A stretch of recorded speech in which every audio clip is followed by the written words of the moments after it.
नमस्कार दोस्तों, स्वागत है आपका हमारे चैनल पे। और आज हम डिस्कस करेंगे एक इंटरेस्टिंग स्टॉक। काफ़ी हाई ग्रोथ वाले स्टॉक है ये, नेटवेब टेक्नोलॉजीज। इस वीडियो में हम इस कंपनी के फाइनेंशियल स्टेटमेंट को एनालाइज करेंगे, साथ ही देखेंगे इसके पॉजिटिव, निगेटिव्स और वैल्यूएशन के इंपॉर्टेंट पॉइंट्स। तो अगर आप एक सीरियस इन्वेस्टर हैं तो ये वीडियो आपके लिए काफ़ी यूजफुल होगा। और इसमें हम लोग बहुत सारे इंसाइट्स को देखेंगे, बहुत सारे टर्म्स को ब्रेक डाउन करेंगे जो नेसेसरी है इस कंपनी को इवैल्यूएट करने के लिए। तो सबसे पहले क्विक ओवरव्यू।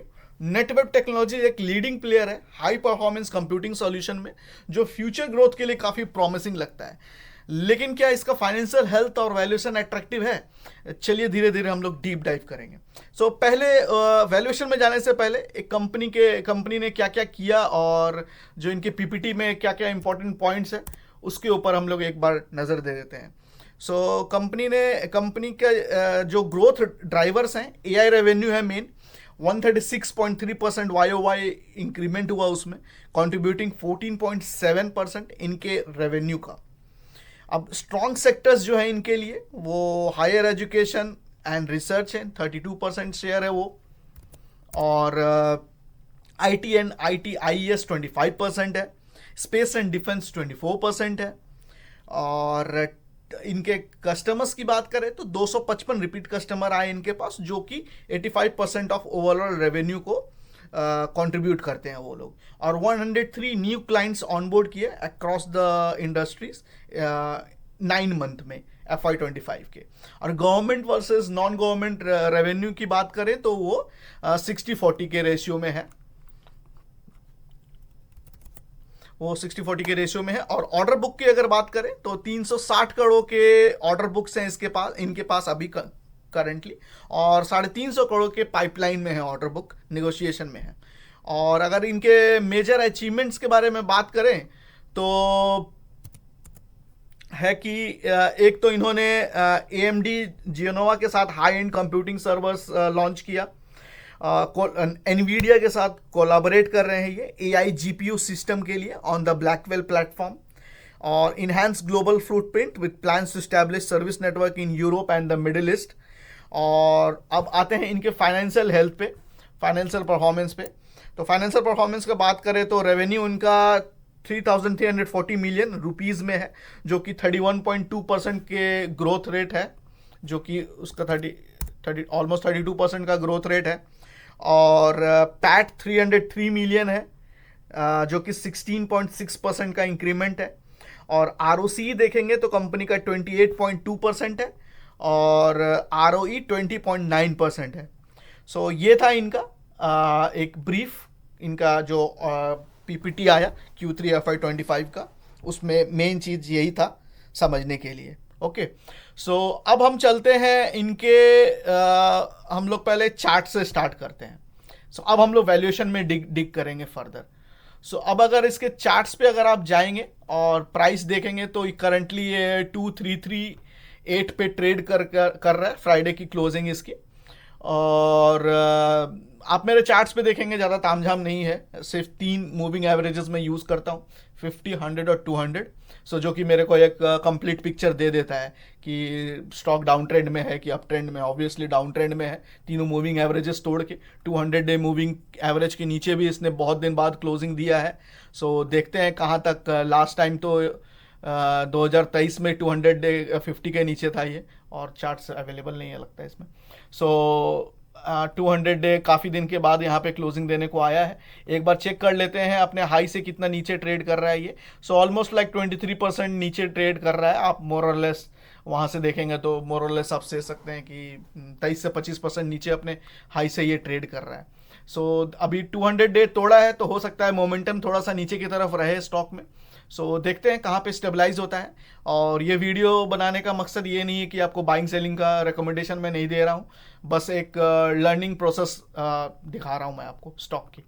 और चलिए, अब अगर हम इसके स्क्रीनर में जाएं, जो है कि हमें एक पिक्चर देता है स्क्रीनर वेबसाइट में, कि इसका वैल्यूएशन पे बात करते हैं अब फंडामेंटल पे। टेक्निकल्स में तो यही था कि 200 डे के नीचे क्लोजिंग दे दिया है और देखना है कि प्राइस का भी स्टेबलाइज कर सकता है. So if you are thinking for a entry, it could be a right time from chart perspective. But a fundamental perspective से क्या स्टोरी दिख रहा है वो हम थोड़ा सा डिक करते हैं. सो अब अगर आप देखेंगे इस कंपनी की मार्केट कैप, तो 13,181 करोड़ की मार्केट कैप की कंपनी है.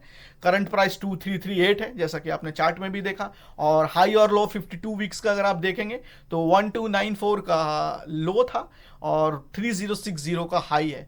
मतलब मोटा मोटी 3 गुना पैसा इसने बनाया है इस साल अगर आप देखेंगे तो. हालांकि अपने हाई से तो 25% नीचे है, but at some point of time 3 गुना पैसा इसने बना के दिया. तो भाई क्यों बना के दिया? कल मैंने TRIL का भी वीडियो बनाया था और एक्सप्लेन किया था कि क्यों कंपनी इतना अच्छा परफॉर्म कर रही है, कि क्या क्या ग्रोथ फैक्टर थे. अगर आपने नहीं देखा है तो वो वीडियो प्लीज़ चेकआउट करें. एंड कार्ड में मैं डाल दूंगा वीडियो आपके रेफरेंस के लिए.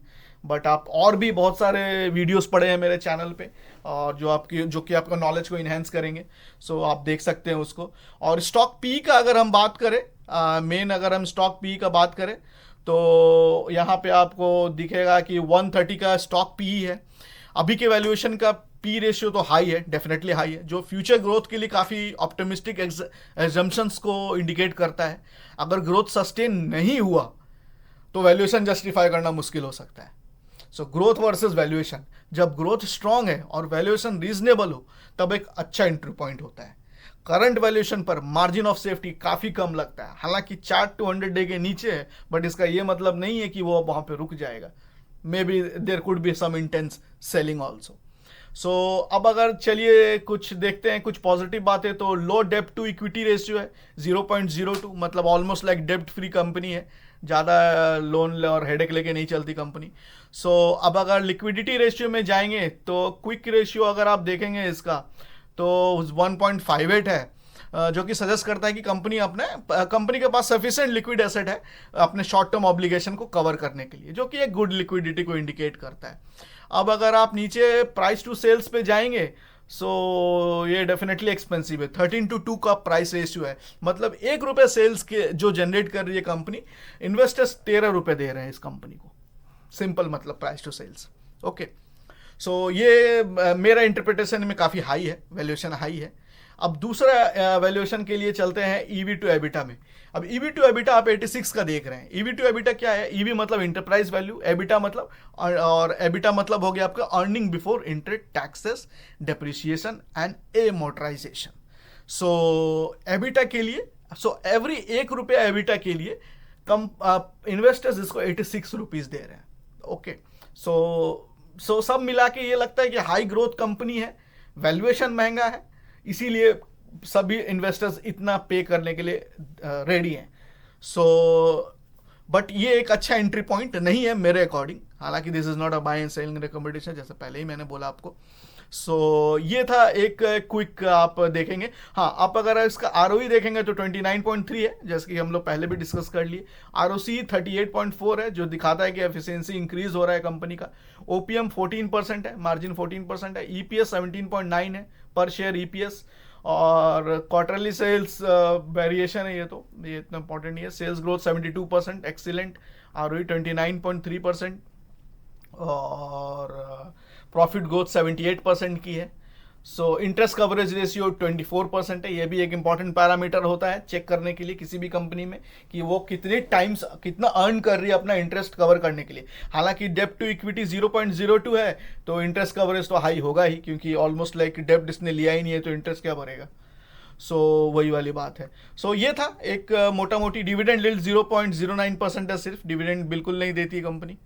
मतलब ग्रोइंग कंपनी है तो ऑब्वियसली डिविडेंड नहीं देगी. आपको डिविडेंड चाहिए तो विदाउट ग्रोइंग कंपनी, जैसे IOC हो गया, ऑयल पेट्रोलिंग कंपनीज और ये सब. आजकल तो इन्फोसिस और TCS भी भर भर के डिविडेंड दे रहे हैं, अपने 85% पे आउट कर रहे हैं डिविडेंड में ही. सो आप उनमें जा सकते हैं, बट हाई ग्रोइंग में डिविडेंड नहीं मिलेगा आपको. ओके, सो CWIP मतलब capital work in progress. Capex कितना है कंपनी का? तो 2.75 कैपेक्स है कंपनी का, जो मतलब फिक्स एसेट है, जो लॉन्ग टर्म में बाद में जाके बेनिफिट देगी कंपनी को. तो ये बताता है. सो अब चलते हैं कंपनी के रेवेन्यू ग्रोथ पे. सो कंपनी के रेवेन्यू पिछले कुछ सालों में कंसिस्टेंट ग्रोथ दिख रहा है। फाइनेंशियल ईयर का डेटा से पता चलता है कि टॉप लाइन ग्रोथ अच्छी हो रही है, जो मार्केट डिमांड और एग्जीक्यूशन कैपेबिलिटीज को हाईलाइट करता है। हाई एबिटा मार्जिन, नेटवर्क का एबिटा मार्जिन इंडस्ट्री के कंपैरिजन में काफी स्ट्रांग है। ये ऑपरेशनल एफिशिएंसी और प्राइसिंग पावर को रिफ्लेक्ट करता है, जो कि एक मोट बन सकता है कंपनी के लिए। अब मोट क्या होता है, मोट का वीडियो मैंने बना के रखा है, अब जरूर उसे चेकआउट करें कि मोट क्या होता है। और फ्री कैश फ्लो भी एक इंपॉर्टेंट मेट्रिक है, जो बताता है कि कंपनी अपने कोर ऑपरेशन से कितना पैसा जनरेट कर रही है, जो री इन्वेस्टमेंट, डिविडेंड और डेट पेमेंट के लिए हो सकता है। सो फ्री कैश फ्लो के लिए मैंने अपना एक एक्सेल सीट बना के रखा है। कैश फ्लो बहुत इंपॉर्टेंट है, मैं इसको बहुत इंपॉर्टेंस देता हूँ और आप भी दीजिए। अगर आप इसमें देखेंगे, इस डेटा में अगर आप देखेंगे तो 2000 फ्री कैश फ्लो होता क्या है, सॉरी मैंने बताया नहीं। कैश फ्रॉम ऑपरेटिंग एक्टिविटी और माइनस कैपेक्स जब आप करेंगे तो आपको सिंपल फ्री कैश फ्लो पता चलेगा। अब फ्री कैश फ्लो क्या है कि कंपनी ने सेल तो कर दिया, सेल्स तो दिख गया, लेकिन वो कैश में कन्वर्ट नहीं हुआ। ये एक रेड साइन, एक रेड फ्लैग होता है किसी भी कंपनी के लिए कि आपने बेच तो दिया माल, लेकिन आपने पैसा आप रिकवर करने में कैपेबल ही नहीं है। आप आरबीएल बैंक और बंधन बैंक जैसे बन गए, जहां आपने लोन तो बांट दिया, रिकवरी है ही नहीं आपका। ये नहीं होना चाहिए। कंपनी भी जब माल बेचती है तो पैसे फुल आने चाहिए, वो आपको कैश फ्लो स्टेटमेंट से ही दिखेगा। ओके, आप अगर एफसीएफ जो कि 2023 में कंपनी का एफसीएफ पॉजिटिव था, जो कि अच्छी बात है, लेकिन 2024 में एफसीएफ नेगेटिव -1 करोड़ हो गया। यह इन्वेस्टर के लिए एक कंसर्न हो सकता है और इसके रीजन समझना जरूरी है। नेगेटिव एफसीएफ ऑपरेशनल एफिशिएंसी या पुअर कैश मैनेजमेंट की वजह से होता है। तो यह एक कंसर्न का सब्जेक्ट है और कॉन कॉल में ये क्वेश्चन उठाया जा सकता है।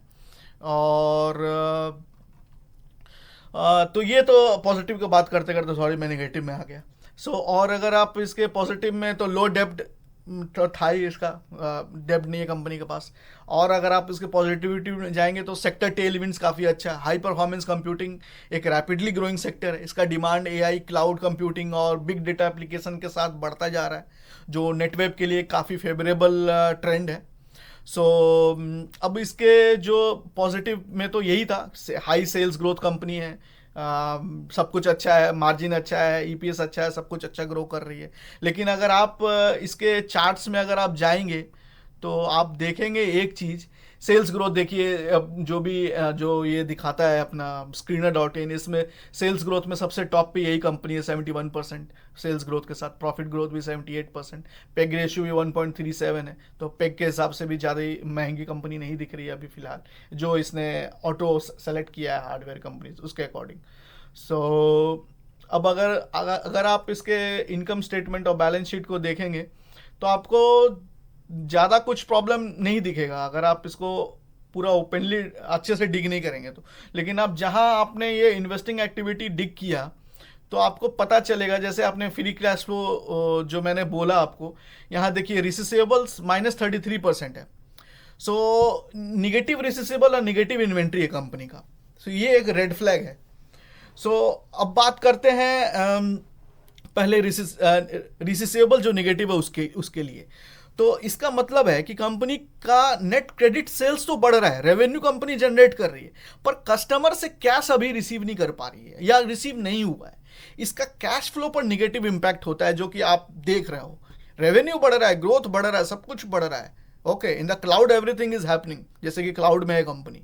और उसी मैटर पे अगर हम बात करें लेकिन रेवेन्यू को कैश में कन्वर्ट ही नहीं कर पाई अभी तक कंपनी। क्योंकि कैश एक बहुत इंपॉर्टेंट फैक्टर है कोई भी धंधा चलाने के लिए, घर चलाने के लिए, कुछ भी चलाने के लिए। आपका इन द एंड क्या मैटर करता है कि कैश। अगर आपने किसी को उधार दिया तो आप कितने दिन में रिकवर कर रहे हो, वही सबसे इंपॉर्टेंट फैक्टर होता है। क्योंकि बिजनेस कैश में चलती है बिजनेस। और अब बिजनेस एक्सपेंशन के वक्त रिसीवेबल और इन्वेंट्री बढ़ना एक कॉमन बात है, लेकिन अगर रिसीवेबल देखिए रिलायबल कस्टमर से है तब तो ठीक है कि वो पैसे अगर दे देगा तो वो आपके फ्यूचर कैश फ्लो का एक साइन है। आपका नेक्स्ट ईयर शायद फिर से फ्यूचर कैश फ्लो इंक्रीज हो जाएगा, जैसा कि 2023 में था इनका, जैसे 23 में पॉजिटिव था फ्री कैश फ्लो। अगर आप इस शीट में देखेंगे तो 14 का था और अभी फिर से -1 हो गया।